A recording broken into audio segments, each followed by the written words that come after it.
Live from the TU Delft campus, this is the grand finale of the 2020 TU Delft Impact Contest. Ladies and gentlemen, please be seated and make yourself at home. Grab your popcorns and turn up the volume. We're about to begin. More innovative than ever, this year's edition of the TU Delft Impact Contest is anything but normal. TU Delft students ambitiously apply themselves to turn their innovative ideas into prototypes, setting them on the course for the world markets. The contest roadmap was clear, but COVID-19 got in the way. Het coronavirus houdt ons land in de greep. Although the kickoff session took place live on campus and the teams were able to meet the coaches from our fantastic network of partner companies, the remaining trajectory had to be adjusted. Due to the flexibility and unparalleled drive from the students, the coaches from our business partners, and the TU Delft Center for Entrepreneurship and their guest mentors, we were able to hold all our sessions online. Partner coaches and teams worked together via the TU Delft contest platform. In addition, teams took part in expert workshops on various business topics, from go-to-market strategy and profitability to crafting the perfect pitch. Then came the online speed dating event. In less than 2 hours, more than 80 online speed dates took place between our teams and coaches from partner companies. With a lot of valuable knowledge exchanged, our participants sharpened their business plans. Based on the quality of their business models and their commitment throughout the competition, the best teams were selected to compete in this grand finale. Today, they're going to pitch their idea and show their ambition to convince the jury and all of you at home that their project should win this year's edition of the TU Delft Impact Contest. Sit back, relax, and enjoy the show. It is our pleasure to introduce your host for today, Mr. Tom Jessen. Yeah, thank you. Thanks a lot. On behalf of TU Delft, a warm welcome to this show. My name is Tom Jessen, and this is the TU Delft Impact Contest. We organize it together with two important companies, Delft Center for Entrepreneurship and Valuation Center. It's the second edition. Last year we had the first offline edition, but due to COVID now we have an online event. We built a studio over here with a lot of people in an empty lecture hall, as you can see, and a lot of you have received popcorn. So take it and join our show. It's nice, I think.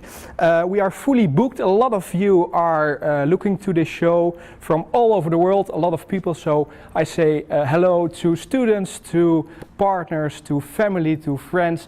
It's so nice that you are here. Thank you for watching. It's possible, I can't imagine that it will happen, but when we are down here on this site, you can go to YouTube. There you can search for online grand final TU Delft Impact Contest 2020, and then you can see the show. Okay, I would like to say something about the TU Delft campus, because this is a next level innovation campus with a vibrant ecosystem and above all an open community where radical and complex innovations are developed. So thank you for hosting TU Delft campus. I will explain you a lot about our program and also about the way you can vote, because we have a lot of different awards, and one of the most important awards maybe is the Audience Award. After the show you can vote on our site till Sunday midnight, but I will explain it later on. First, I would like to ask a big round of applause for our first guest of today. He's here, Alex Giga. Alex. Hi, how are you? Thanks for joining us. Absolutely. You are from the Delft Center for Entrepreneurship. That's and correct. you worked the last months with the teams, and you also organized the workshops. Can you tell something about the whole competition?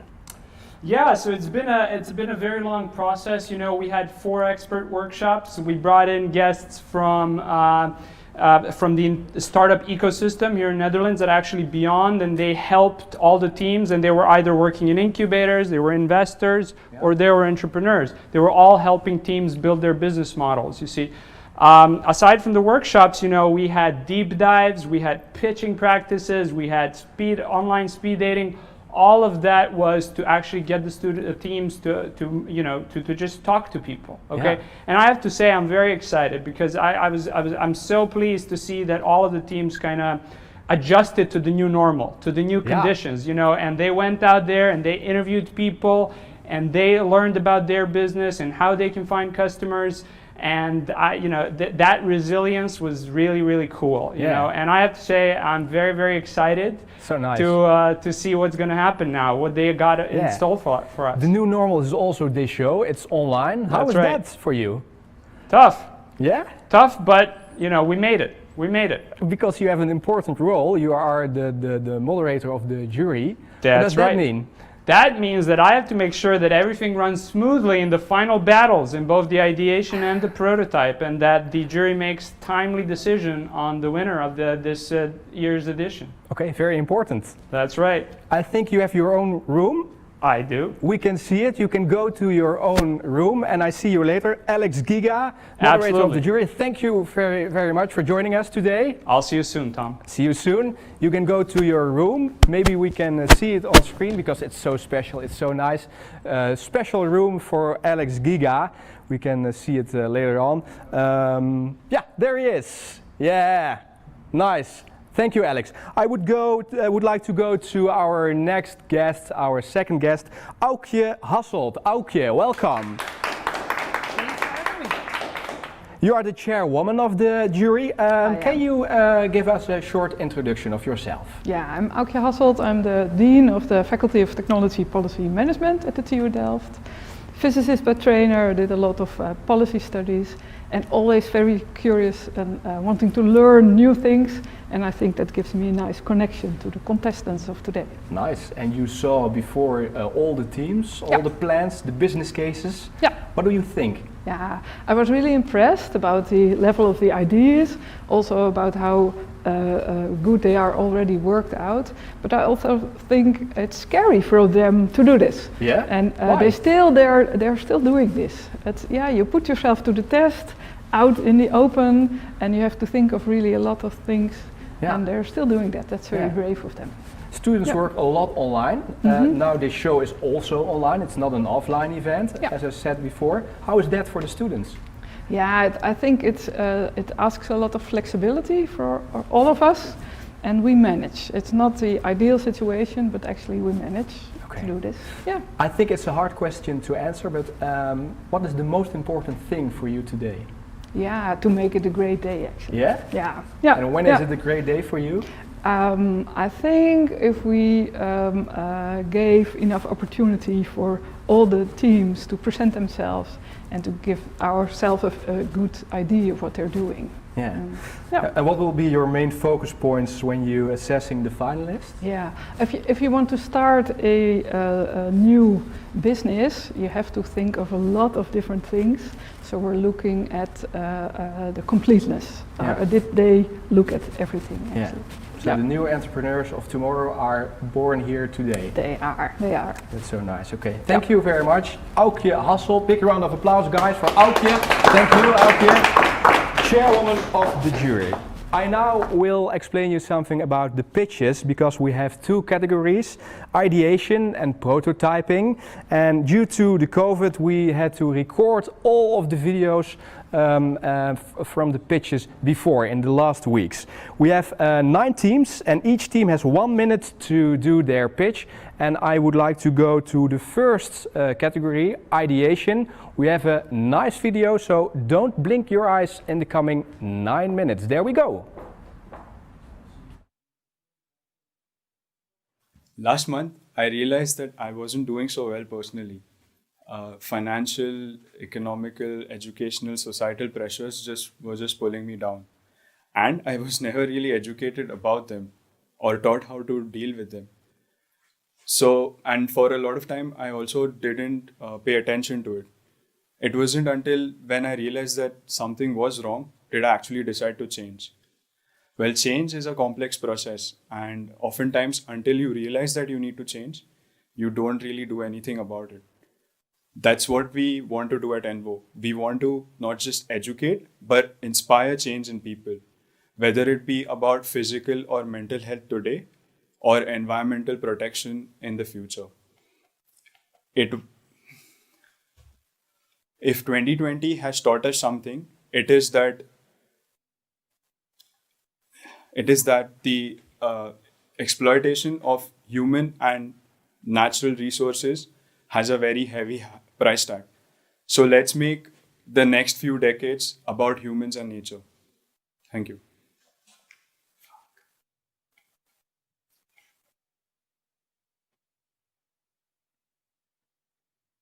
Imagine the future of drones, where instead of just filming, they can reach out and perform a task.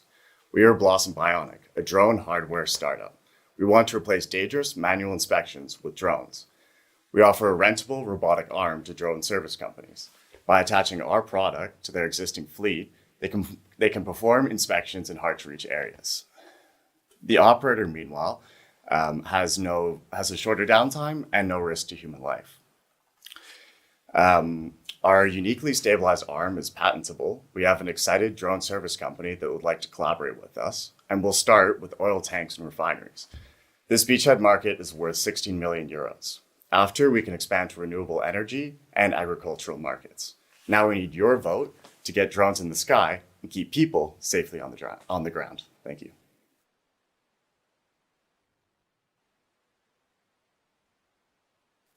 $120,000. That's how many students come to the Netherlands every year. Do you know how many of them need a bike? All of them, moving a market of 20 million euros. When I first came here, I tried all possible solutions, OV-Fit, swap-its, Mobike. They all had some problems. Some of them required a Dutch bank account. For some of them, you needed to wait weeks before getting your vehicle. And some of them had bikes of very poor quality. In Passit, we tried to solve all of these problems: time, quality of the bike, and payment method.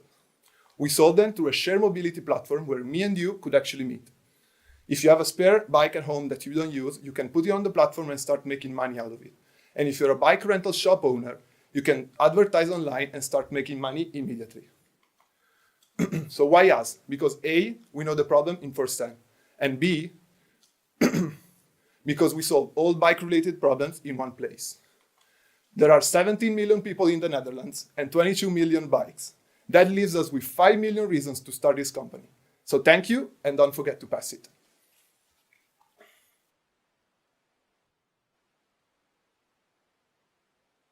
The renewable energy revolution is in full swing. The economy is increasingly powered by renewable energy.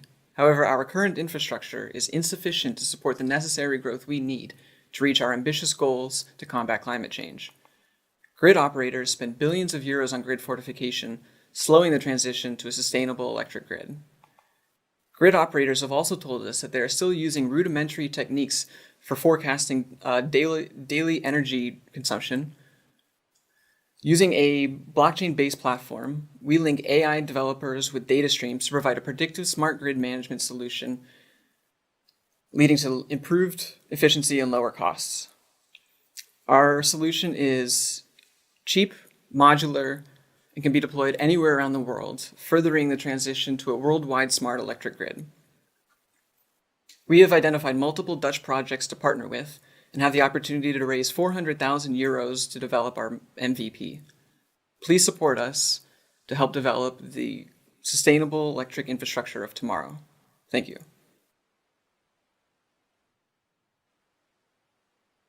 Air pollution is a burning health crisis. It kills more than 7 million people each year and costs more than $5 trillion to the world's economy.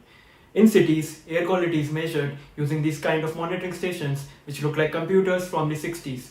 They are few in number and cannot move. So for governments, air pollution looks like this. But to us, as citizens, air pollution looks like this. It changes hour by hour and street by street. So how do we protect ourselves? How do the decision makers know when to shut down factories and cut traffic with this huge information gap?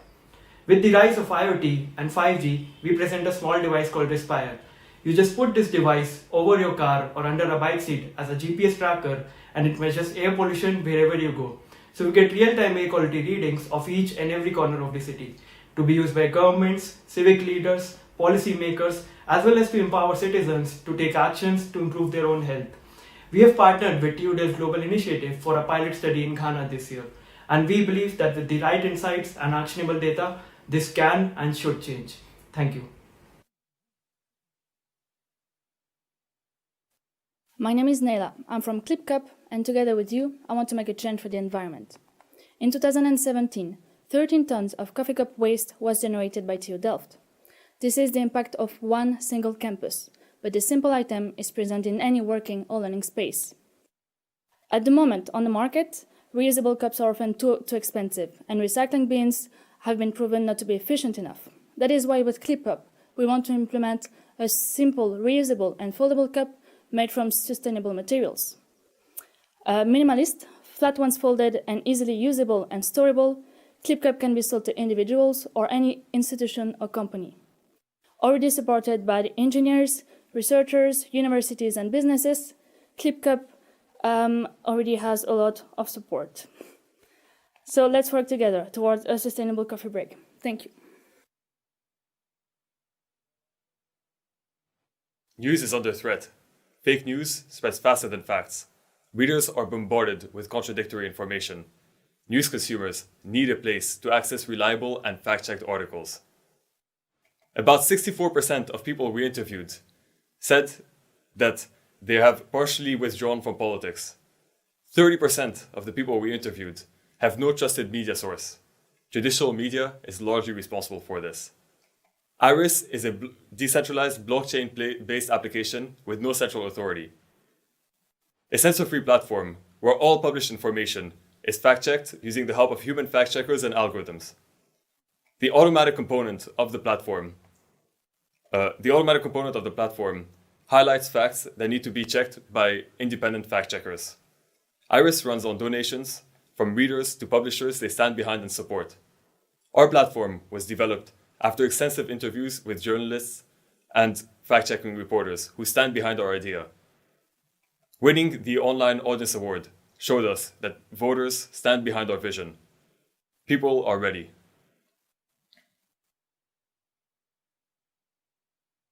Hi, this is Shikhar from Enel Housing. We make rental services reliable. Let's start by talking about Steve. He's an incoming student here at TU Delft, and he's having a hard time finding a house in Delft. On the other hand, we have Angelique, who owns a house in Den Hoorn, not too far from here, but she's also having a lot of problems trying to rent it out. They have both tried using platforms like Facebook or Camernet, but the problem is, 1, there are too many unreliable parties in these platforms causing scams, and 2, these platforms are primarily focused on big cities and missing out on the potential from nearby suburbs. And that's where we come in.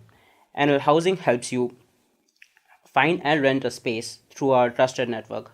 But unlike any other platform, we also provide long-term services to enable a seamless renting experience. This is a rapidly growing market, and we have validated the need for our platform through MVPs. Join us in our journey as we make housing reliable and pleasant. Thank you.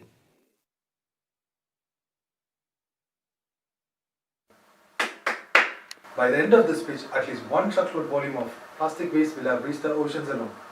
Like plastic pollution, climate change and rising unemployment are threatening our future. What if I tell you, with one solution, we can help tackle these problems? Yes, my company Carbon Sweep is developing a bioplastic material, surprisingly from seaweed. This material will enable our product manufacturing customers to offer you an affordable, reliable and sustainable alternatives for plastic products with a market value of 75 million euros. My multidisciplinary engineering background was instrumental during the development of this business idea, which helped me establish connections with seaweed industry network, customers, end users and potential co-founders who will support me in translating this idea into reality.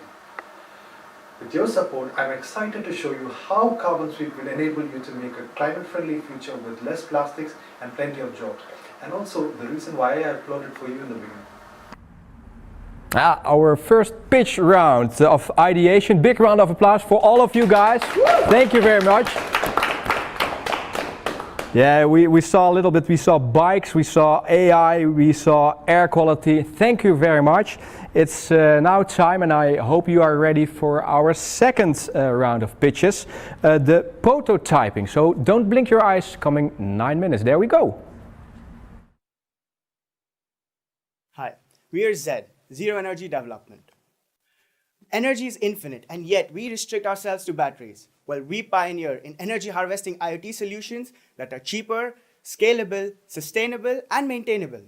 Our battery-free technology enables us to lower cost and size and reduce maintenance time and effort for our clients. As a service-based company, we focus on ensuring simplicity by developing customized, highly integrated energy harvesting solutions based on our clients' needs, which are not only based on their needs, but also versatile enough for any requirements. We do not just talk. This is our energy harvesting switch that we developed for Airbus, who's our customer, and we are reimagining their cargo latches with our technology. Beach technology, transportation, and logistics is our beachhead market with an estimated market value of more than $2 million US. We are just getting started. This technology is powered by thousands of hours of research developed by us to ensure that this technology is ready for the market and for you. So come, join us as we revolutionize the world of IoT. The future is batteryless. Are you ready to be amazed?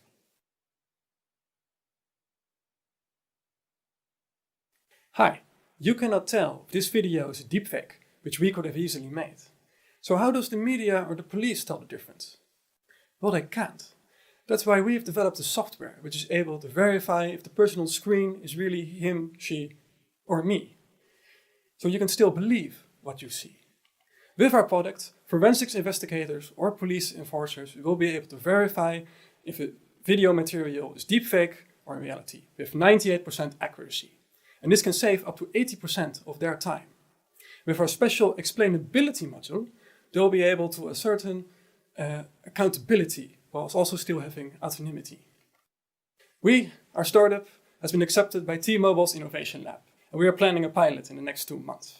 We are DuckDuckGoose, 4 highly motivated people, amongst us a cum laude graduated AI engineer and a strategic analyst of the police force.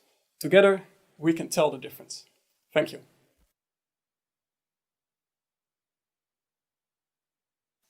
Imagine that you're in the nature, sun is shining, and you would like to enjoy the moment a little bit more, but you're afraid you'll get muddy from sitting on the ground. Wouldn't it be nice if the backpack you're carrying would also serve as a comfortable seat?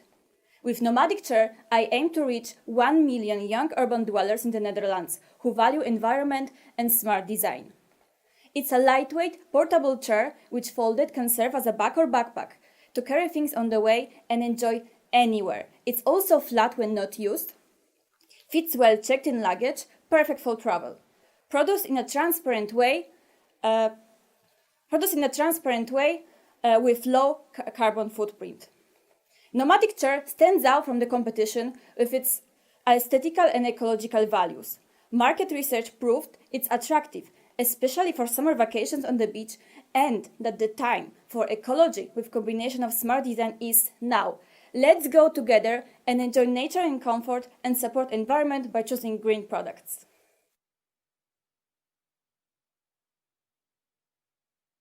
Dating apps don't work. Users spend 38 hours swiping and chatting in the app per date. That is almost 1 entire work week to arrange a single date. Well, we have built a dating app that takes this down to 2 hours, and it's called Breeze. With Breeze, there is no endless swiping. Instead, our algorithm selects 2 high match potential profiles per day. And once you match, there is no chat. You just fill in a date picker instead. The unique thing about Breeze is that we organize that date for you. We let you know where to be at what time. So not only do our users get what they come for, more dates in less time, we are also better at monetizing on our user base because we take margins on the date itself. So far, we've placed over 550 dates, having made actual impact on people's lives. With your help, we hope to further accelerate our growth and stimulate real face-to-face contact without swiping and without chatting.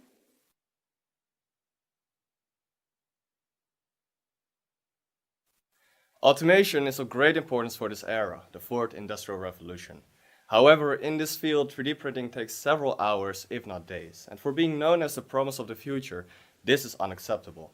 So we made it our mission to bring state-of-the-art technologies in the scope of automation in order to revolutionize the way we manufacture by first introducing a special 3D printer that prints up to 5, if not 10 times faster with better accuracy for a price no competitor can compete with. We entered the global desktop 3D printer market worth 330 million euros with a compound annual growth rate of 14%. And as a part of this market, we've been in touch with local 3D print services since the increased productivities of added value reduces their cost and they were eager for more information. Furthermore, a single axis prototype as a proof of concept is soon to be tested. So in short, we make very fast 3D printers, and with our technology and knowledge, we want to become the next big leap in CNC automation. Hello, I'm Sofia Fonda, and just like many other people in this planet, I have my period every month. A couple of years ago, I started using the menstrual cup. Imagine if every woman you know would start using it. It costs around 20 euros and it will last for 10 years, saving around 300 grams of non-recyclable waste every month. And you can wear it for up to 12 hours without even feeling it. The only problem is that you have to clean it with water. So how is it possible to do it in an average public toilet? As a designer, I made a research, and I found that the number of users is growing, but they are ashamed of cleaning it in public. This is my solution. I would introduce a dispenser with a specific intimate soap in the common room and switchable reserved signs inside each toilet cubicle to keep it occupied while the woman is cleaning her cup. In this way, cleaning the menstrual cup in public toilets would be legitimized and become something acceptable, and we can finally say, we can clean it. Why do you check your phone when you don't need to? Well, listening to me, your brain is unconsciously telling you, check your phone. Then you feel annoyed and miss this interesting talk.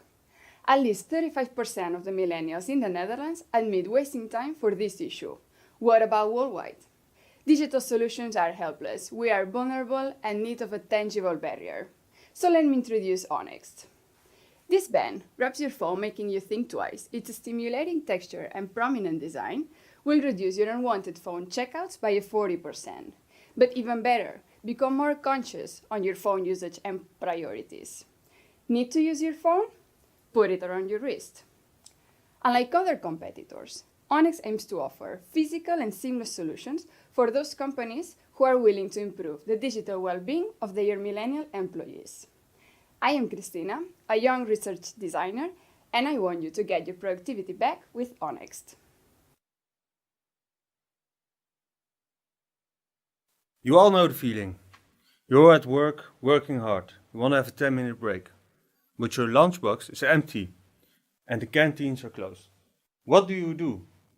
With a toasty vending machine, contract catering companies are able to offer bread products 24/7 at a 70 to 90% cost reduction in comparison to manned canteens. The contract catering industry is a 260 billion euro industry. And we already have Sodexo interested, which is the world's second biggest contract catering company, already present in 72 countries. A great business model needs to be based on facts. That's why we built an MVP to test demand with real paying customers. The 5,000 euros won with this competition will be used to do more MVP testing. Do you help us find the next big thing? Natural disasters are one of the biggest problems in society. Many people die every year because of them, and even though nowadays we have really good technology, we are not able to solve this problem. As a computer science student, I couldn't let this happen. 2 years ago, I came home after a normal day of high school. I sat on the sofa and I started watching this documentary about how some animals are able to detect natural disasters, and I was wondering, why don't we do the same thing? So I started working on this idea and it ended up with a prototype which was able to detect natural disasters just like animals do. Furthermore, I'm currently working on implementing machine learning algorithms into this idea in order to make this solution even more efficient and save millions of lives. Nice, okay, big round of applause for prototyping teams. Yeah, thank you. So you now saw prototyping and therefore ideation. It's important to make a notice about your favorite team. As I mentioned before, you can vote on your favorite team for the Audience Award, and it's possible after this show.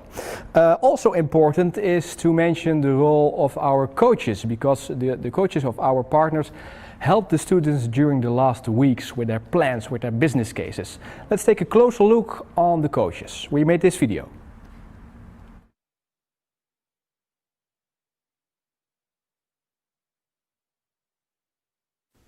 Hi, we are Rebecca Wiele and Tim van der Noort.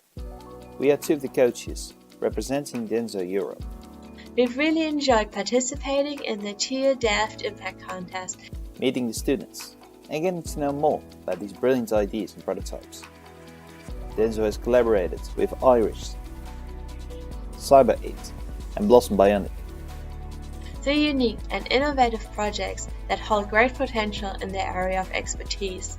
We wish the teams all the best with further developments and hope to keep in touch.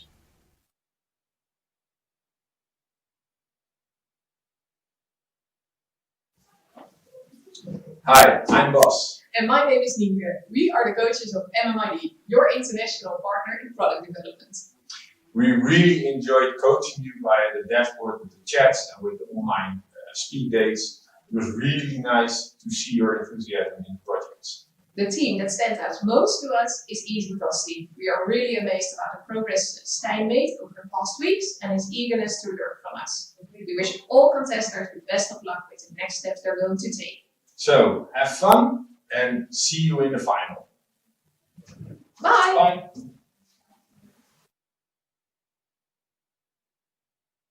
Hi, my name is Hanko. I'm working at SKF, field market leader in bearings.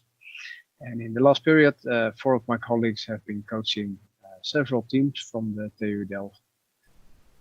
They especially like the interaction with the team members, and they had also a lot of fun during the speed day sessions. And after consideration with the coaches, they have designated the playground team as our most favorite finalist. That's just because their ideas offers a lot of opportunities for collaboration, for research and development, and that's also important for us. So for now, thanks to all the teams, thanks for the cooperation, and let's stay in contact. Bye bye.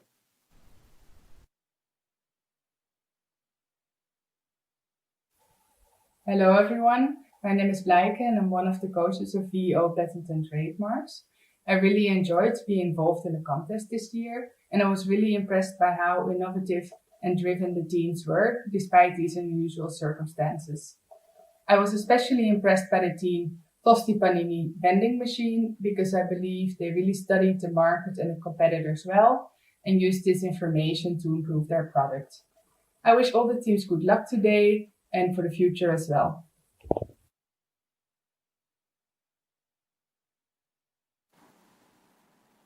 Hi, my name is Pim. I'm an innovation consultant at Stedin. The reason we joined the Impact Contest with Stedin is because we're always looking for new ideas, new startups, new projects to speed up the energy transition and face the challenges of today, the near future, and the long term.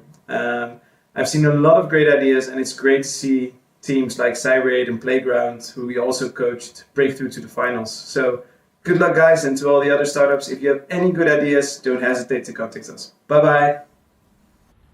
So important. Thank you, guys, the coaches of our partners. You are so important in this whole process because you have got the experiences and can help our students with their next step in business life. Okay, thank you very much. It's now time to announce the Ideation Finalists. I have the finalists here, and I can make the pronouncement, I think. The finalists of Ideation, exciting guys, are Carbon Sweep and Irish. Yes, applause. That's so nice, I can show it to you. It's on my paper. Congratulations with that. For all the other finalists, we have also the 4TU wildcard, so nothing happens right now, and I explain to you how it will work. But first, it's important for our finalists to go to the Microsoft Teams conversation. I will explain it later. You have there your conversation with the jury. We have Alex on screen, but first, I think it's good to introduce all the members of the jury. My name is Bruce van Egmond and I'm working for LeasePlan the Netherlands. LeasePlan the Netherlands is part of an international company and active in 32 countries. In my role, I'm responsible for business development. We focus on future mobility solutions. As a jury member, I focus on the feasibility of your new ideas, and especially related to new mobility solutions. I wish you all the best. Good luck.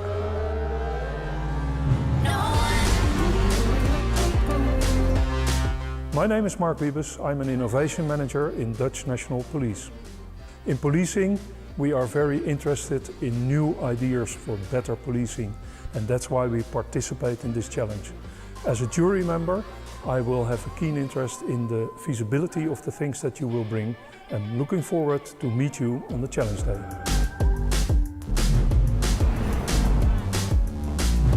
My name is Bart Bijma, 38 years old, work at Brunel for almost 10 years.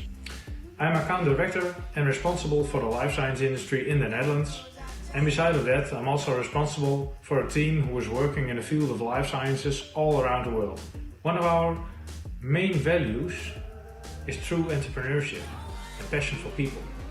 And that's the reason why we support the TU Delft Impact Contest. And the things I would like to see from the participants is it sustainable? Is it scalable? And is it a true differentiator, not only in the Netherlands, but also abroad? I wish you, participants, very, very good luck and...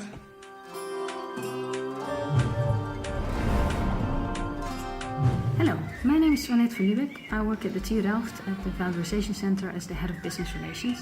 And as such, I'm responsible for the development of business opportunities of some of the key technologies our research are working on, the management of strategic partnerships for the TU Delft on the business side, and I'm leading the X-Delft initiative, which is really about co-creation and accelerating innovation by collaborating between students, researchers, startups and the corporates. And in that light, I'm also really looking forward to the finals of the Impact Contest to see what knowledge plus passion plus entrepreneurial mindset brings together, and I'm happy to get inspired by new ideas. A lot of people with a lot of experiences in our jury. Thanks for that. I will move on to our jury with our moderator of the jury. He's here on screen. Alex, are you ready? Tom, thank you. We're live right now here, and the final battle for the ideation category. Okay, we have two teams in the final. That would be Iris and Carbon Sweep. So without further ado, we're going to start with Iris. Team Iris, let me just tell you, you have exactly 2 minutes to pitch, after which you will receive 3 questions for which you will have exactly 1 minute to answer. We'll keep you on time, so make sure that you have concise answers. Very good. See that clock? You can start presenting your final pitch now. The times we are in make way for a lot of uncertainty. Tensions around the world, the spread of the coronavirus, the upcoming US elections. People are showered with misinformation, fake news, and contradictory information. We cannot continue on the path of increasingly large and authoritative media platforms. We must pressure in the opposite direction, going against both fake news and media bias. With great power comes great responsibility.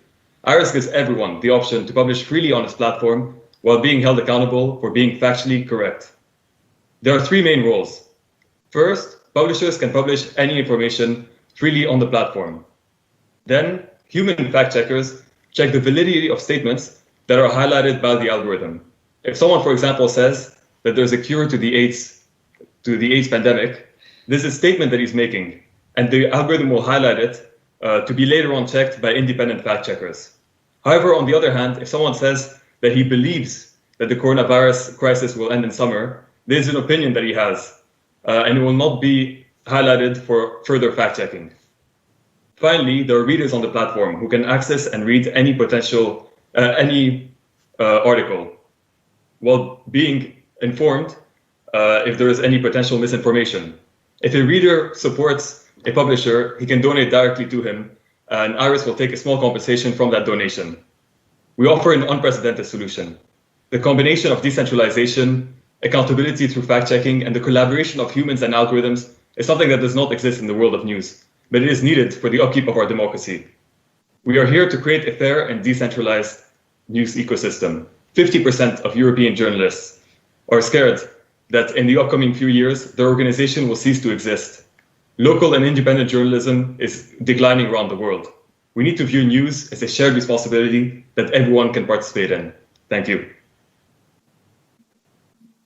Very good. Thank you very much. Now on to our jury. Okay, the very first person to ask the very first question is Svanette from TU Delft. Go ahead, Svanette. Thanks, Alex. Thanks, Iris. I thought it was a great pitch, and I think your idea could have a positive social impact.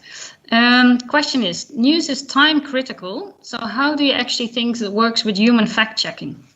Before the fake news has spread. So on the platform, anyone can be any of the three roles. So we will have human correctors like on Wikipedia, if I can make this parallel. So people will be incentivized to actually correct fake news as they're going to be compensated. So the way they're going to fact check is through, they're going to add sources, for example, and then the community is going to fact check the fact checkers.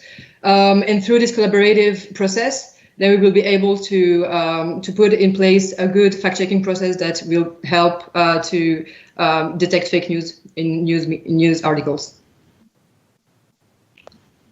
Thank you so much. I'd like to ask Mark from the National Police if he can ask the following question.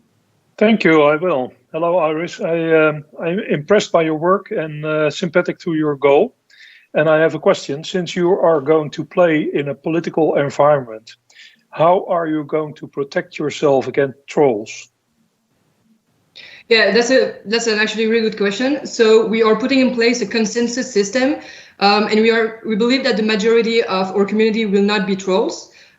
So what does that mean, a consensus system? It means that we have a system that people can signal articles or trolls that they believe is not someone that actually believes in the values of IRIS, but just someone that is here to put fake news. So the idea is through this, like, you can signify when someone is putting fake news, and when the majority think that it is not correct, or someone shouldn't be able to pursue on the platform, then it's not going to be recommended by our system. So it's going to be published, but not put at the front page, for example. So it's going to be lost, if I can say, among the thousands of articles that are going to be written by trolls. Thank you. Thank you, Bud. Thank you for that question, for that answer. The very last question for Team Iris comes from Bart from Brunel. Yes, thank you, Alex. Iris, I love your initiative, that's for sure. I have a question. How do you keep your independency, and especially also the balance between independency and making money? Well, what we try to make sure is that every aspect of the platform, for example, reading, publishing, fact-checking, is not governed by a central authority. We also make sure ourselves that we do not consider ourselves to be the arbiters for truth. Anyone can access information on the platform and everyone can write, but the only thing is that potential misinformation is flagged as a warning for the reader. Of course, there's a lot of fact-checking initiatives that are not independent, for example, with Facebook or Twitter, that rely on a central system. And we will make sure that our platform is not company or country dependent or government dependent. And this is also one of the reasons why it's a blockchain-based platform, because it ensures a lot of decentralization and that the power cannot go to a certain person. It's evenly shared perfectly between every participant of the platform. Outstanding stuff. Well, first of all, Team Iris, thank you for this presentation. Now we move on to our second final battle finalists. Okay. Ligand, can we hear you? Carbon Yes. Sweep, can we hear you? Yes, I can hear you. Can you hear me? Yes, very good. Excellent. Carbon Sweep, you see the time behind? Yes. You have exactly 2 minutes to tell us about your project. Now. First of all, thank you very much to the jury for dragging me into the dragon's den. Without further ado, here is a short recap. I'm developing a bioplastic material from seaweed, which will help our product manufacturing customers to offer you alternatives for plastic products. Now, imagine this year is 2026. You're in the supermarket to buy your groceries. The moment you reach the aisle, you can easily recognize our products made of carbon sweep because there will be a unique label showing how much carbon dioxide was removed from the atmosphere and how many people directly benefited from a single batch. You will also know within how many days the product will degrade. In addition to this, you will also be incentivized to recycle the product so that the sustainability is more effective. And all this will be at affordable rates. Seems too good to be true, right? Here is why it's possible.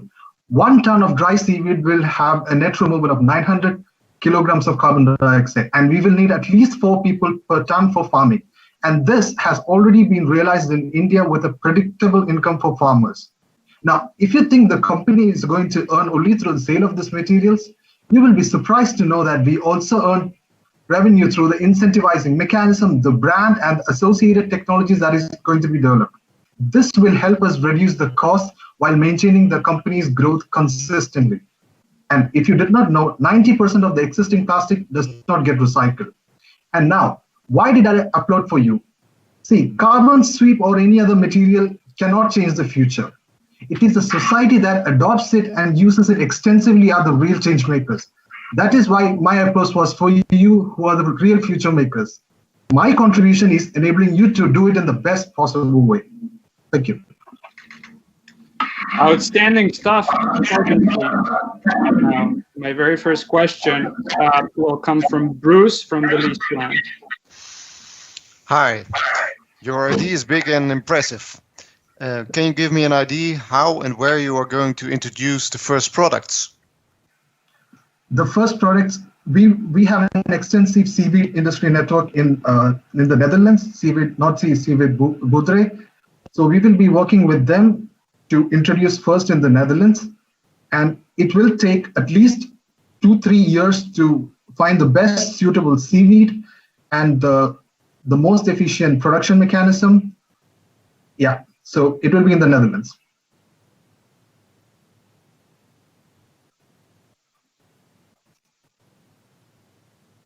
Hi, great answer. So the second question will be coming from Nurian and from Mr. Court. Yes, hello, hi. Carbon sweep, great. Thank you for your pitch. Interesting topic, important topic you're working on. So let me ask you a question a little bit on the technology, and maybe you can expand a bit on that. So what chemical or polymer will you actually produce, or is it really made from seaweed as such? And do you already have any proof point available that you actually can make a polymer? So there are 2 types of seaweed plastic products you can make from seaweed. One is polylactic acid and one is polyhydroxyalkanoids.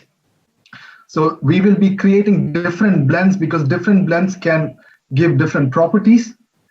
And right now we are going to develop how is the best efficient way, which type of plastic is most suitable for which product. And yeah, it's going to take some time, but we are going to use different blends of polylactic acid and polyhydroxyalkanoids. Thank you. Yeah. Very good. The last question in this ideation final battle comes from the jury chair, Aukje Hassel from TU Delft. Yeah. Hi, Ligand. It's great to see you. Hi. Great to meet you. Thank you very much. You're in the ideation category, so this means you are still very early in the process. Yes. Not a problem. I would really love to see this in daily life. Yes. Can you tell me, did you already find a negative aspect of the material you discovered so far? the negative aspect of material. So, like I said, it's proven in the lab scale, and it will take three years or something to continuously test, to reduce the cost, to find the best seaweed. Some seaweeds have different properties. Sometimes it might not, grow properly. So we will have to find the ideal conditions, and it requires extensive work, a great team effort. So all this thing will result in how the product will turn out. So my goal is to find the best team, the best place, and the best people. Yeah. Great. Thank you. Thank you very much. Great. I'm happy for everyone's questions. This concludes our ideation final battle. I mean, first, thank you for the competitors, and most certainly thank you for all the jury members and their great questions. Now, we're going back to the studio. So thank you. Back to you, Tom. Yeah, thank you, Alex, doing such a great job. And also thank you all the members of the jury, and of course our first finalists. It's time to move on to announce the finalists in the second category, prototyping. So I hope you guys at home are ready, because here are the second finalists. And the second finalists in the category prototyping are Duck Duck Goose. Yeah, big round of applause. And we have also Breeze. Applause, Breeze, yeah. Yeah, it's so nice. Congratulations, guys. We have also a final battle with these finalists. So you can now go to Microsoft Teams. You meet there Alex, but also some other jury members. And I would like to introduce all of them to you with this video.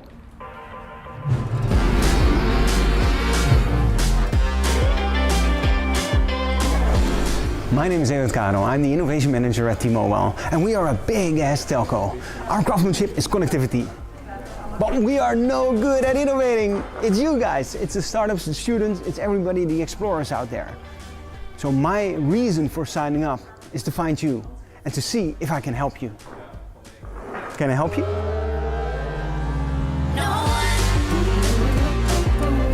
Okay, what I'm going to be looking for is intrinsic motivation. Do you really want to push this idea forward? Then you will have my vote.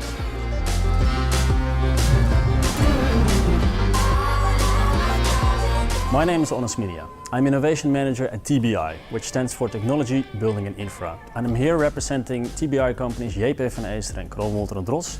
And together we're making the built environment a more sustainable place. At TBI we like to make an impact. So by participating in the TU Delft Impact Contest by Kroonwolter & Drost and JP van Eester, we like to help young people with great ideas and also be inspired by them.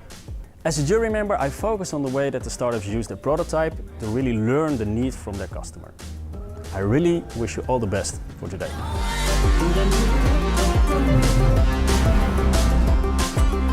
My name is Hendrik van Ness. I work at Heineken as the global lead scout for new technologies.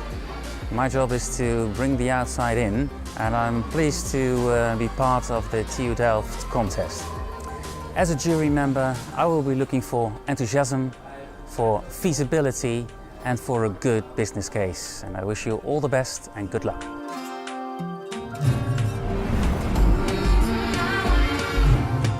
My name is Koen Vriends, Program Coordinator of Concept Development and Experimentation, the Innovation Center of the Armed Forces of the Ministry of Defense. The reason why we are involved with the students of the Technical University of Delft is that they are becoming the new CEOs of the future. During the challenges, we will mainly focus on the military applicability of the ideas of the students, because that's the main reason we want to find out. Good luck, guys.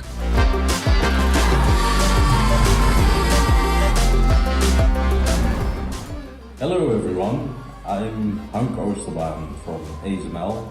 I'm a director for labor market communications. Asml once started as a startup itself, and we know how difficult it is to start up from scratch. So now we are grown to a level of more than 25,000 people, and now it's a part of being grateful to support young entrepreneurs like you in starting up a new company. What I will focus on during the jury committee is the makeability of your idea, but also how unique your idea will be in the market. Thank you. Good luck. And welcome. Now we're in the prototype category final battle, okay? We have two exciting teams, Breeze and Duck Goose, okay? Breeze goes first. Rules are the same. You see that clock behind me? You have 2 minutes for your pitch. Afterwards, you get 3 questions from 3 jury members and then the answers. Breeze, are you ready? Yes, we're ready. Okay, Breeze, you're starting in 3, 2, 1, go. Yes, thank you. First of all, I want to thank you for giving the opportunity to share more about Breeze.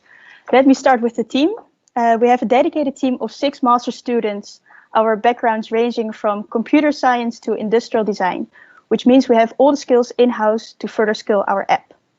We launched the first version of the app in September and kept on iterating based on customer feedback. This worked great for us because over the months we've organically grown to a user base of 10,000 users with 2,000 daily active users, organizing hundreds of dates a month. This was before the Corona crisis, of course. We took our responsibility and stopped organizing dates for a while. And I'm not going to lie, we took a big hit. But we used the time to improve our app, talk to a lot of customers, and we now see this whole situation as a huge opportunity for Breeze. People will not be able to meet new people in the wild anymore. You know, there's no more parties or going out. What's left is dating apps. So we relaunched Breeze 2 weeks ago, organizing dates where matches could go for a walk or picnic outside. And as of last weekend, we started offering dates at our partnered cafes again. Well, we already see an increase in our growth again, and our numbers are starting to get back to where they were before Corona, concluding that people are open and eager to date again. We are competing in the impact contest because we believe that improving someone's love life has a huge impact on one's happiness. The world is moving into a direction where digital solutions are taking over our lives. Some people spend hours chatting and connecting online without ever interacting face-to-face. So our goal with Breeze is to use these technologies and take online dating back offline again. We know it's a competitive market, but we truly believe that we have the team, the skills, and the passion to make this into a success. In order to keep our competitive advantage, we need to grow. We have bootstrapped up until now, but we need to start investing into marketing. So winning the impact contest could be a great start into this direction. Yeah, thank you. Thank you, Breeze. Now, the first question for you guys is coming from Koen from National Defense. Koen, take it away. Thank you so much. Excellent pitch. And I have to say, it's really a simple yet brilliant idea you have, which you already developed to be more than only a prototype, but it's already working over there. But your power can also be a weakness, of course, because by making it personal for the contestant, you are making it really personal. And what are you guys doing with all the general data protection regulation? Yes, so we know that's a lot of responsibility into our hands, but we ensure all our users that everything is being kept safe, also because it's not our business model to do anything with that data.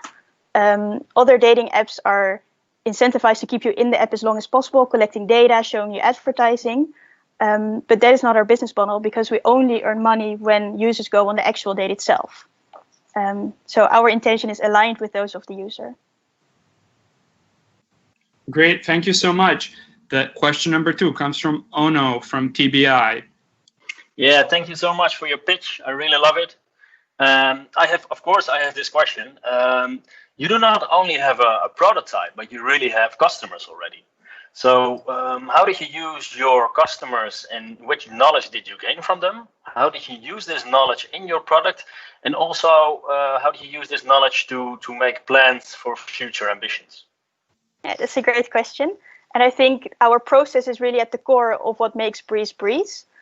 We started not with making a prototype, but we started by going out asking people about problems in their love life, and showing them printed out profiles without actually having a website or anything, and organizing our first date in the first week of when we came up with this idea. Because it's not about the medium. Like we spent like a couple of months organizing days through Google Forms and through WhatsApp, until eventually we learned that users like the personal touch, but don't want it in their WhatsApp list. So that's why we decided to turn it into an app. And in the future, we're planning to keep using all this customer feedback to improve our app. So we've talked to people asking us to organize their second date, because after the first one, they didn't like the struggle of thinking, oh, does he like me? Should I ask him out? So they asked us to organize a second date for them. So we're moving into that direction in the future as well. Good. Thank you. Very good. Very good. Now, the very last question for Team Breeze is coming from Ewout from T-Mobile. Hey guys, yeah, I really applaud the fact that you, of course, make something digital personal again, because love, in the end, of course, should be personal. But of course, you all have seen the Black Mirror episode, Hang the DJ, and there's a scary resemblance, of course, between Breeze and the algorithm that is used there. So, could you clarify? Or elaborate on the matching principle of your algorithm? And one of the scary things within Hang the DJ is that it's super closed. So are you considering to make it open? So what are the matching principles, and are you considering to make it open? Yes. So we are matching on a variety of, we use hard cuts and soft cuts. So we match on like sexuality and age and location, but then there's also softer cuts that we match on, which have to do with like hobbies, tags, what you fill in your profile, but also what other profiles you like. So we start to learn what kinds of people you're into. But of course, the whole Hang the DJ vibe is very, it's not a good future. And we really want to, that's also what we want to convey with Breeze is not to find the love of your life. We're not guaranteeing you 100%, or what is it in Hang the DJ, 99.7%. We're not promising you the perfect match. Breeze is about going out there, meeting people for the first time, not caring if it's serious or not. So it needs to be more breezy. And that's why we don't match, or our algorithm is not focused on getting that perfect match. Outstanding stuff. Thank you so much, Breeze. Thank you so much, Marcia. Now we go on to Doug Goose. Doug Goose, are you there? Yes, hi. Hi, very good. So see the clock? It's going to start running in 3, 2, 1, go. Hi, we are Dr. Goose, and we make software for detecting deepfake content. Our product classifies whether the people on the screen have been manipulated and supports users in proving their worth. This way, we ensure you can still believe what you see digitally. The problem with deepfakes at the moment is that you really can't prove if the video is manipulated, but you also can't prove if the video is real. So at the moment, deepfakes are getting so good, you can't really recognize them without a tool. So in countries, when you're innocent until proven, this would mean judges could dismiss graphic proof because of lack of certainty. Officers at the moment are unsure whether they can still do their job correctly. Our tool ensures they can still do the job and support them in working even more efficiently. Our competitors are mainly focused on basic evaluation and classification. This is understandable, as this is the main demand of the media market. But this field is also struggling to provide paying customers, as there are few parties experiencing real financial pain. As opposed, the forensic software market is really a market on its own and has different demands as the media, meaning there's low competition. We make software against the bad guys, and we want to help the good guys. Many startups refrain from working with the government, and they fear probably the long procedures. Well, this is becoming less and less true, and they are willing to adapt faster. We spoke with them, and they are really enthusiastic about the product, and we are working together to a pilot. We have the first mover's advantage. As soon as we can launch our product, we will offer the forensic software distributors and scale up by licensing. Do you want to know if you're looking at a real person too? Within 2 weeks, we will launch a website where everyone can upload their video and check on authenticity. Together, we can tell the difference. Thank you. Very good, Dr. Goose. Very good. So the first question for you comes from Hendrik from Heineken. Yeah, Max, thank you so much. Really impressive. Yeah, my question is, yeah, you show a lot of competence in what you're doing. Dr. Goose, I love the name, by the way. And in your presentation, you show a lot of, a strong "we can" message. So I'm wondering, can you tell us more about the customer problems and that perspective? Well, offices and government institutions like law enforcement are dealing with a real big pile of data, and they have to go through it all. And if you're not sure if all the data you have is really authentic or actually fake, this will lengthen the procedures way longer. We make a filter procedure and highlight the artifacts within the video, which provides you working faster, in which a way you can deal with more cases. And that's the main problem. Very good. Now, just because he likes asking questions so much, here's Ewout again from T-Mobile. Yeah, thank you. I do like asking questions. Yeah, Max, of course, fantastic product. Like it a lot. Because nobody here on this side can tell if you're actually looking at a real face. So it might be all fake. But in your pitch, there's something that strikes me as odd. So it requires a lot of calculation and a lot of learning still to get it to 100%. While you are aiming at a clientele like the police or defense, which need to have it perfect the first time around. Whereas you say the public doesn't really have a lot of euros to spend. I really highly doubt it if you see how Zoom or all the other applications are now making huge amounts of money. So why did you choose the route to go for a one big governmental launching customer, whereas the other way around and much more impactful would be to go for a public route? Well, first of all, when we started with this idea, we were really scared, and well, we feared that the applications the deepfakes might have.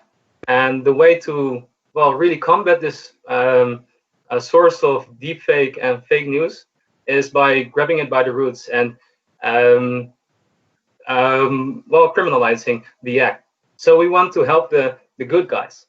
And yeah, we can't get it to 100%. It's a neural network. You can never get it to 100%, but our tool helps the officers. And even if it's at 70%, it can still be of value by, well, going through the data and highlighting and focusing the attention of the officer concerning with the software and the data. Very good, Max. And the very last question of today's competition goes back to our chair jury, the Aukje Hasselt from TU Delft. Yeah, hi, Max. Great to meet you, and thank you for your inspiring work already. You are already doing that. My question is, how do you stay ahead of the competition in the following years with your technology? Well, to have a good detecting software, we need a lot of data. And at the moment, there's a lot of data at hand. So we can train our neural network on that. But the criminals are working away to a specific technology or maybe something else. And that can be a really cat and mouse game. It is. The only thing we can do is by generating deepfakes as well, which we will do, and we already are planning to do. So it's really a catch and mouse game, and it's just staying agile and flexible. Very good. So, okay, great. So we've heard from two teams from our prototype category. We've heard great questions. And you know what? Thank you. Thank you, everyone. Thank you to Breeze. Thank you to Doug Goose. And thank you to our jury members. Now we go back to you, Tom. Yeah, thank you very much, Alex, and all members of the jury and our 2 finalists. Thank you very much. I think it's now important for our jury to discuss the winners. It's a hard, tough job to do. They are back in our studio, and I think a few minutes we have time now to take a look back in the history, because I think we can learn a lot from winners from the past. Let's watch this video with winners from previous years. Hi everybody! For those who didn't see me during the kickoff or during the online speed dating event, my name is Nina and I'm part of the TU Delft Impact Contest team on behalf of Soapbox. And today I'm here with Monica from Team Rock'n'Roo, and she's going to tell us something about what this team did. And they're a winner of last year. And after Monica, we also have a presentation from Avishek and Diego from Team Quantum Energy. But first, let's go back to Monica. Thank you for being here today. And for those who don't know Rock'n'Roo yet, could you give us a short explanation with what you're doing with your team? Yes. The Team Rock'n'Roo, in the Team Rock'n'Roo, the problem that we are solving is infantile colic, which is a problem which affects babies in the first 6 months of their life. And due to the pain and discomfort that it brings, the babies inconsolably cry, which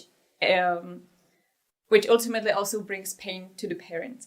So we took traditional parental care and we are trying to place it into a device so that the parents can use it and can get on with their daily activities. Okay, thank you. Well, last year you were taking part in the TU Delft Impact Contest. Can you tell us what the TU Delft Impact Contest brought you and your team? It was a really nice experience for us because at that time we were still a baby project, only a few months. And it was the first contest that we actually participated in. So we learned how to construct the business plan. We had a chance to improve it. We had a chance to talk to a lot of professionals, thereby expand our network. We got a lot of valuable feedback. We got some pitching experience. So overall, it also got us some publicity. So it was really nice. Sounds good. And now you're still working on Rock'n'Roo with your team. Can you tell us what your short and long-term goals are? So our short-term goals are right now development of the product. So we are finishing the product. One of my teammates, Priyanka, is actually working on it. We also plan to do pilot and validation tests at the end of this year. And our long-term goal is to become the solution for the infantile colic problem. So let's hope it's going to happen. And in what time do you think you can manage to do that? So we want to launch first sales next year. Right now we are actually looking for a first investor to make that happen. We hope that within 5 years we can expand throughout Europe and then start also expanding worldwide. Sounds very cool. And now I'm curious that since you've been participating in this contest, maybe do you have any other messages to students who are working on their own innovative idea or have entrepreneurial minds? Can you share something with them? So I think that TU Delft is a really nice and stimulating environment for new ideas which have a potential to turn into something bigger. So for students who want to take their idea and turn it into a company, I think there are a lot of programs, a lot of people who are willing to help. So yeah, just go for it and see what happens. Sounds good. And any last question or any last information or something for the audience of today? Well, you can follow our project on Instagram. We have also a webpage, so you can look up Rock'n'Roo. Yeah, and to all the other contestants, I wish good luck. And yeah. Well, thank you very much, Monica, for your time today and sharing the interesting story of Team Rock'n'Roo. And maybe we'll see you any other time. Thank you for inviting me. Thank you. Hi, I'm Avishek Goyal. Hi, I'm Diego Kwan. We're both studying our masters here in TU Delft in mechanical engineering.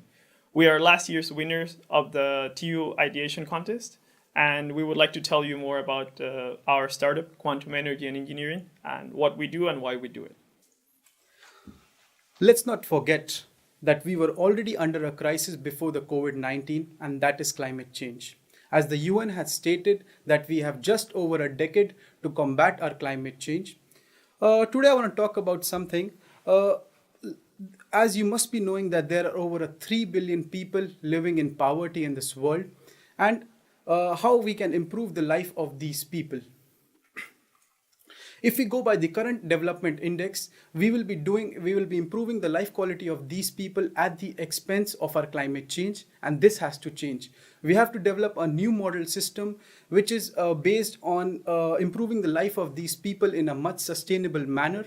And to make this happen, we at Quantum Energy started by addressing the most basic needs, which is the energy access, which includes lighting and cooking, as there are still around 3 billion people who do not have access to clean cooking and the lighting. And to overcome this challenge, we came up with a device which is called Getty. It is a kettle which uses waste heat from the cook stoves and generates electricity enough to light a room, charge a mobile phone, and most importantly, it is entirely clean, and it is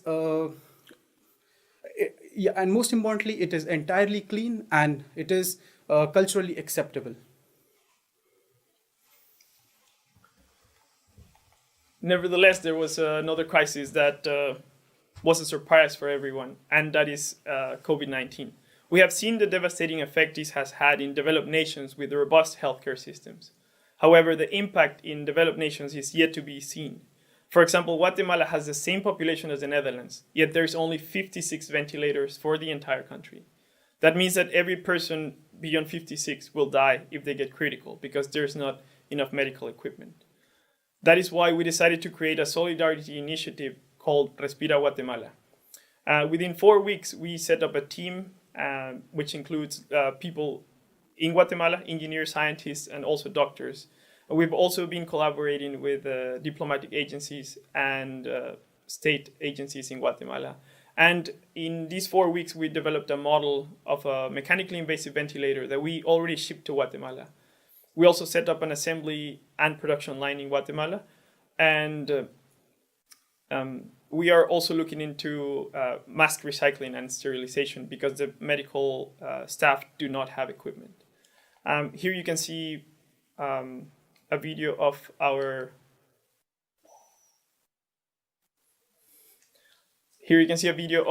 unboxing. This is Oscar, our team member in Guatemala. This device is serving as a blueprint for the line production of other ventilators. So, and here you can see some of the parts that we have already produced for the local needs and our local team. So overall, what Quantum does is to provide concrete solutions to the needs of the people. And we just want to create a new sustainable model that will prioritize people's needs. And we would like to thank Project Inspiration, led by Professor Gervin Smith, and also the Energy and Process Department here in TU Delft, especially to Professor Burak Eral, who has supported us since the beginning. Thank you. So nice to see all the winners of last year's. It was very great. Thank you guys for joining us in this video. Okay, now we are at the moment to announce the 4TU Import Challenge wildcards. We have 2 wildcards and I invited Nadine. Nadine, thanks for being here with this great check. I will explain something about 4TU because the 4 universities of technology in the Netherlands work all together in 4TU. The TU Delft Impact Contest is part of the 4TU Impact Challenge, and today we will announce 2 winners of the wildcards, and these students will represent TU Delft during the 4TU Challenge will take part this autumn, later on this year. I have here the 2 wildcard winners and I will announce the winners. Okay, there we go. The winners of the wildcards are Spire and Z. Yes. Congratulations, guys. So nice. We saw your story in the videos. So the wild cars are for you. Thank you very much. And congratulations. Okay, thank you, Nadine. Now we will go on to our next award. We have a lot of awards, and the next award is the ASML Makers Award. First, I would like to go to this video. Hi, my name is Willem Brekemans. I'm Aishman. Hi, I'm Floris.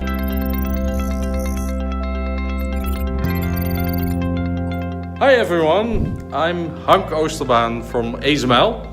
ASML also started as a startup, and we know how hard it is to overcome the first years without any help. And that's the reason that we offer all the knowledge within our company to help young startups to find their ways. Test your hypotheses, your assumptions. It really helped me in my process, and I hope it'll help you as well. My advice is really to think, okay, what can my solution, idea, prototype provide to someone?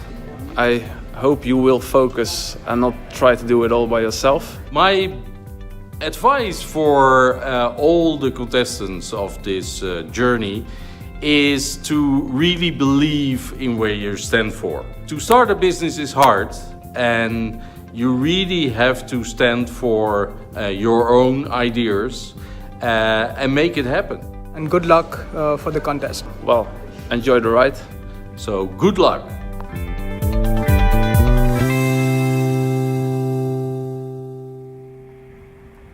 Yeah, the video from the ASML Makers Award, it's so nice also to see the participants. You saw also Hank Oosterbaan from ASML, the guy in the movie, and Hank is now on the phone. Hi Hank, how are you doing? Good afternoon, I'm doing well. How are you? We are very fine. We are excited because we are at the moment to announce the winners of the ASML Makers Award. Can you tell a little bit before you announce the winner about the award? Yeah, the Makers Award is really supportive to young engineers and young entrepreneurs to give them assistance, share knowledge, and we, of course, from ASML have a huge network of more than 26,000 people. So if you make that connection, it can be very, very valuable. Yeah, we saw in the movie the two winners of last year, of last years. Can you tell something about the importance of the award for the future of the businesses of these participants? Yeah, most of the winners, they utilize, of course, our network in order to assess their ideas, their business plan, but also their prototypes. And it's really giving a boost in order to make them ready to take the next step. Okay, before you announce the winner, it's important, I think, to tell something about what is important for you also as a jury member for that award and the winner. Yeah, we look always to the prototype, the makeability, can we produce it in the Netherlands, for example, and the feasibility. And those are the most important criteria. Okay, we have here a trophy. It's a change trophy for the winner. Maybe, guys, we can show it to you. Yes, it's golden, it's beautiful, and you can see it also when you watch our stream. I think this is the moment. It's time, Hank, to announce the winner of the ASML Makers Award of this year. Okay, and the ASML Makers Award of 2020 will go to... Yeah. Yeah, can you repeat it? Z is the winner. Okay, big round of applause. Yeah. Congrats, guys. The golden change trophy it's yours. So congrats with that. And Hank, thank you very much for joining us, and see you next time. All right, thank you. Bye-bye. Thank you. Hank Oosterbaan from ASML. Great. The ASML Makers Award. Now, let's move on to the winner of the Ideation Award. And therefore, I would like to invite Aukje Hasselt. We saw you in the jury in the Microsoft Teams. Hi, Tom. How was it? Yeah, it was great to do. Really very interesting and very rewarding to do. Yeah. Did you hear new things? Yeah, a lot actually. Yeah, too much to mention here. All the teams had new things and new ideas, actually. Okay. Very inspiring. Okay, it's so great and so nice. You have your laptop, you have a headset. We can change now to Microsoft Teams to announce the winner in the first category, Ideation. So it's your turn. So, hi, can you all hear me? Yeah. We can. Yeah. I'll start by saying some nice things about both teams, because we were so impressed by you. And I think, Iris, your social impact is very high. You have an enormous drive. We like the decentralized structure, and we like the support of the target groups.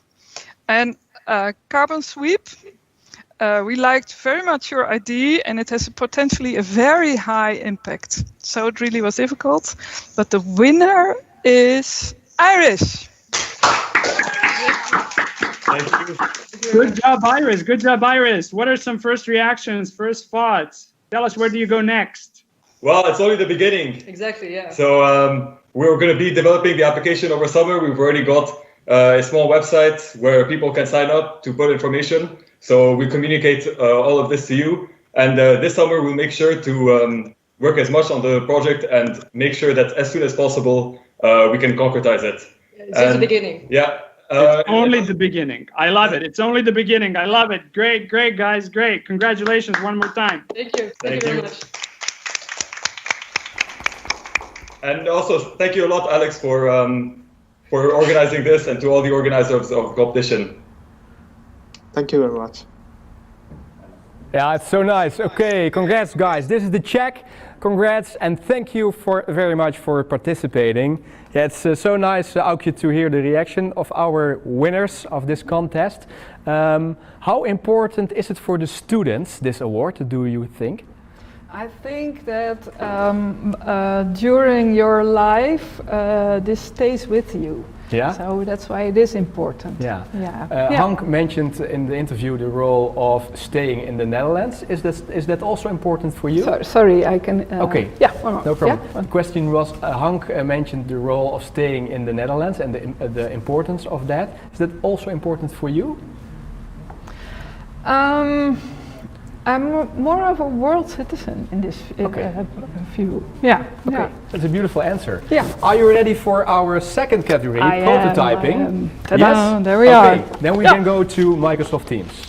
So again, I'm going to say some nice words about both of the teams, because the previous one was a close call, but this was really a close call.